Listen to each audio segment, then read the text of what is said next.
చాటున పిందెను చూస్తా, సోకు తీగల్లో పండును కోస్తా, నువ్వొస్తే కప్పిస్తా ముద్దుల ముంతమ్మ. ఉక్కపోతకి ఊపిరి పోస్తా, పక్క మేకకు పంట కట్టిస్తా, ముద్దిస్తే బుక్కిస్తా మధ్యల మోతయ్యో.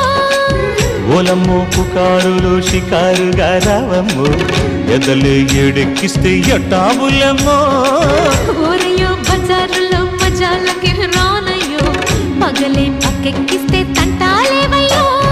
మిట్టిల మీదున్న మిస్సమ్మయ్య సంటే వడ్డీలతో పాటు ఒళ్ళోకి వస్తుంటే పొగ